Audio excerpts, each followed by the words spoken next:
আমার স্বামী আমার সাথে সংসার করতে চাইছেন না, কারণ তার মা বাবা এবং বোন আমাকে পছন্দ করেন না।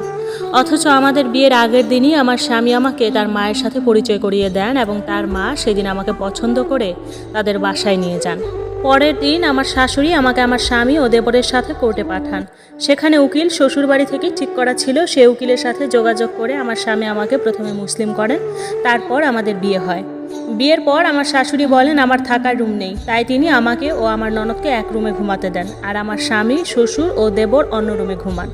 বিয়ের আগে আমার স্বামী বেকার থাকায় আমার শাশুড়ি বিয়ের খরচ ও গয়নার জন্য টাকা নিয়ে যেতে বলেন। আমি তখন চাকরি করতাম, তাই 1 লাখ টাকা এবং 21 ক্যারেটের 1.5 ভরি ও 22 ক্যারেটের 3 ভরি গয়না নিয়ে যাই।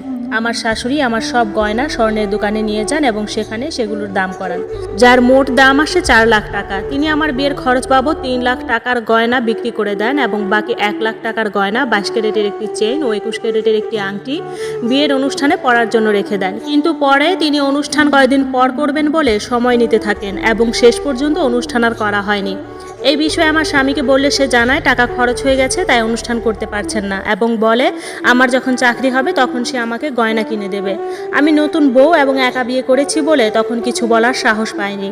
বিয়ের 3 মাস পর আমার শাশুড়ি 3 রুমের ফ্ল্যাট ভাড়া নেন। তখন আমি ও আমার স্বামী একসাথে ঘুমানোর জন্য একটি রুম পাই। ঘরে একজন কাজের বুয়া ছিলেন, যিনি ঘর ঝাড়ু দেওয়া, মোছা, থালা বাসন ধোয়া, কাপড় ধোয়া ও বাথরুম পরিষ্কার করার কাজ করতেন।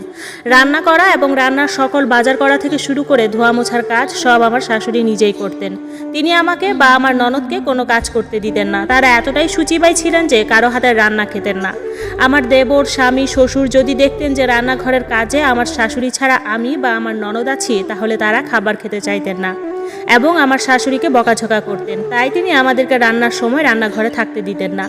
আমার স্বামী বেকার ছিলেন এবং আমি মুসলিম হয়েছি, তাই আমার জন্য হুজুর রাখতে হবে। এই খরচের অজুহাতে আমার শাশুড়ি ঘরের বুয়াকে বাদ দিয়ে দেন এবং বুয়ার সব কাজ আমাকে দিয়ে করান। আমি সব কাজ করি। বিয়ের 6 মাস পর আমার স্বামীর চাকরি হয়, কিন্তু আমার শাশুড়ি আমার জন্য হুজুরের ব্যবস্থা করেননি।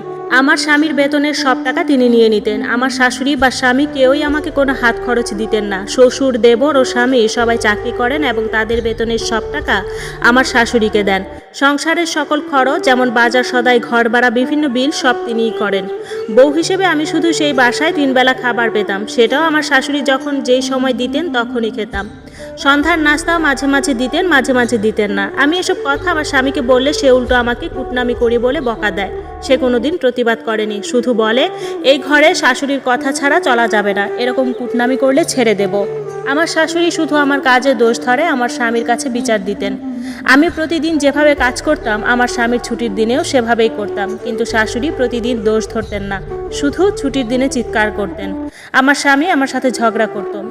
এমন অনেকবার হয়েছে যে আমি আমার বাপের বাড়িতে চলে এসেছি, আবার স্বামী এরকম হবে না, করবে না বলে আমাকে ফিরিয়ে নিয়ে গেছে। পরে আমার স্বামী আমাকে বলেই দেয় আমার মা তোমাকে পছন্দ করে না, তাই এমন করে, তুমি তোমার বাসায় থাকো, দেখি কি করা যায়। আমার স্বামী আমাকে নিয়ে আলাদা থাকতে চান না এবং আমার শাশুড়িও আমাদের আলাদা করেন না, তাই আমিও আলাদা থাকতে চাই না। এখন আমার শাশুড়ি আমার উপর অসন্তুষ্ট থাকায় আমার স্বামী আমাকে আমার বাপের বাড়িতে রেখে গেছে। ছুটির দিনে আমার স্বামী আমার সাথে দেখা করে, আমরা বাইরে বেড়াতে গিয়ে ছবি তুলি এবং সেই ছবি আমার ফেসবুকে স্টোরি আপলোড করি। আমার ননদ সেই স্টোরি দেখে আমার শাশুড়িকে দেখায়। আমার শাশুড়ি আমার স্বামীকে গালাগালি করেন যে সে কেন আমার সাথে দেখা করলো এবং বাইরে নিয়ে রেস্টুরেন্টে টাকা খরচ করলো, কার অনুমতি নিয়ে তাদের সংসারের টাকা আমার সাথে খরচ করলো। আমার স্বামী তাদের কিছু না বলে উল্টো আমাকে ফোনেই বকাঝকা গালাগালি করে এবং যোগাযোগ করতে নিষেধ করে, ব্লক করে দেয়, যোগাযোগ মাধ্যম বন্ধ করে দেয়। আমার ননদের কুটনামির জন্য আমার সংসার ভাঙার কারণে আমি আমার ননদের স্বামীকে ফোন করে সব কিছু বলে দিই। আমি তাকে জানাই যে আমার বিয়ের সময় গয়না নেওয়া হয়েছে, আমাকে হাত খরচ দেওয়া হয় না, খাবার তাদের মতো করে দেওয়া হয়, আমার খাওয়ার ইচ্ছা থাকুক বা না থাকুক আমাকে তা খেতে হয়। নিজের ইচ্ছায় কিছু রান্না করতে পারি না, আমার স্বামীকে আমার হাতের রান্না খাওয়াতে পারিনি। আমার ননদ শুধু কুটনামি করে। আমার প্রতি তাদের ব্যবহার, আমার কাছ থেকে গয়না নেওয়া, আমাকে যেই গয়না দেওয়ার কথা ছিল তা না দেওয়া এবং আমার বিয়ের খরচ বাবদ টাকা নেওয়া সবই জানিয়েছি। বুয়া বাদ দিয়ে আমাকে দিয়ে বুয়ার কাজ করানো হয়েছে। আবার তারা আমাকে তাদের মতো খাবার ছাড়া কিছু দেয় না। আমার জ্বর, ঠান্ডা, শরীর খারাপ হলে ডাক্তার দেখানো তো দূরের কথা, ঔষধ পর্যন্ত খেতে দেয় না। খাওয়া ছাড়া আমার যা লাগে যেমন কাপড়, ঈদের কেনাকাটা, ঔষধ, শ্যাম্পু, কসমেটিক্স সবই আমার বাবার বাড়ি থেকে দেওয়া হয়। আমি ননদের স্বামীকে বলেছি যে মুসলিমদের বিয়ে এরকমই হয়, তারাও তাদের মেয়ের বিয়েতে এগুলো দেয়, মেয়ে জামাইকে বিদেশে পাঠানোর খরচ দেয়। আর আমাকে তো শাশুড়ি 3 বেলার খাবার দেন, কিন্তু আমার ননদের খাওয়ার খরচ পর্যন্ত আমার শাশুড়ি দেন। আমার ননদের স্বামী আমাকে বলেন যে এত বড় মিথ্যা বলে আমার ব্যাপারে। আসলে তারা শুধুমাত্র আমার থেকে টাকা পয়সা হাতিয়ে নিয়েছে, আর আমার ননদের খাওয়া থাকার খরচ এবং হাত খরচ বাবদ টাকা প্রতি মাসে তার স্বামী আমার শাশুড়িকে পাঠান।